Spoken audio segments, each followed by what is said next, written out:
Hello again, you're with Al Jazeera. Let's have a look at the top stories. Brazil's Supreme Court has denied a motion to throw out impeachment proceedings against President Rousseff. A majority of judges rejected the Attorney General's request for an injunction. President Rousseff is accused of government corruption and economic mismanagement. US presidential candidates Bernie Sanders and Hillary Clinton have been going head-to-head in the Democratic debate in New York. The state's primary will be held on April the 19th, and both candidates have deep roots there. A magnitude 6.2 earthquake has killed at least 9 people in Japan. Aftershocks are hampering rescue operations, which are ongoing.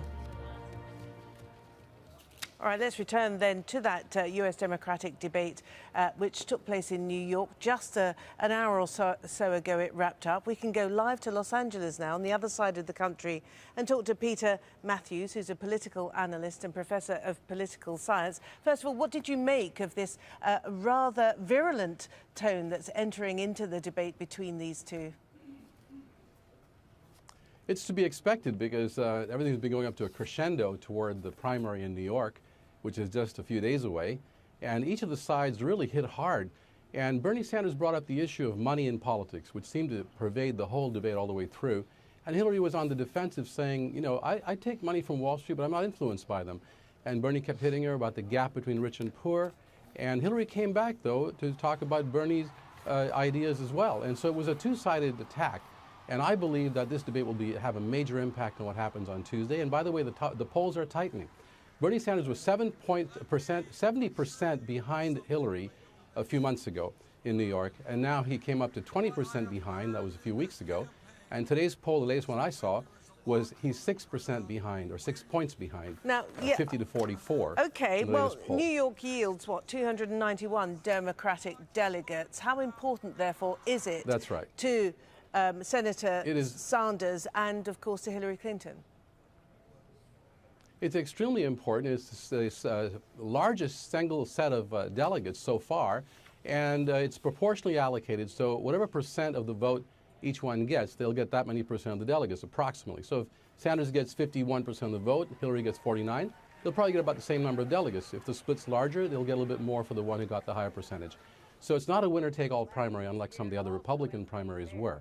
But it's still a significant one psychologically, because if Bernie Sanders wins this primary, even by 1%, it'll be seen as a sign of weakness and a momentum buildup that can't be stopped. But Hillary's got also a lot of solid points, because she has the machine behind the Democratic Party establishment with her, the machine, she has name recognition, and she was a senator. She was elected twice from New York State. But Bernie has the Brooklyn accent, which helps quite a bit too. And he's got the grassroots and the enthusiasm. The enthusiasm of a lot of young people and supporters are out there going door to door for him, which Hillary doesn't have really. Yeah, but also, through TV commercials. But also, I mean, with the state, with a third of the voting public Latino or black, on the face of it, that would favour, of course, Hillary Clinton, who polls rather well with minorities.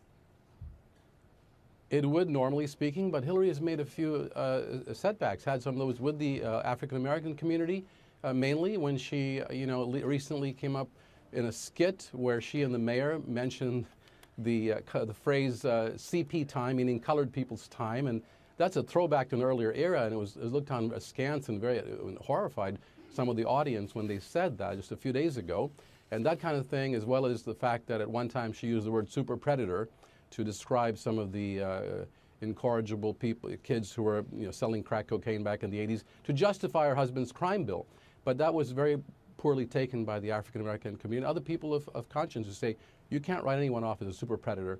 So those kinds of gaffes, and then Bill Clinton campaigning for her recently took on the Black Lives Matters group and argued with them about why he'd had the crime bill.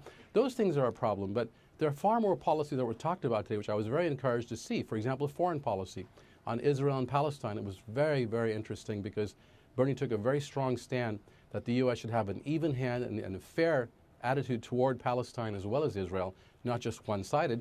Hillary seems to be much more influenced by the AIPAC organization, which is a pro-Israel lobby. And Bernie said, look, we can never have peace unless there's fairness, and the Palestinians have suffered so much in the pushback in the whole impasse in the Middle East, and we have to give both sides fairness. And so that was quite refreshing to see a Democratic candidate, who happens to be Jewish American, by the way, come out with that strong position of peace in the Middle East through fairness. Peter Mathews, thank you very much indeed for joining us from LA. Now, the United Nations is looking for a new leader, and for the first time in its 70-year history, all the member states are able to question the candidates for the Secretary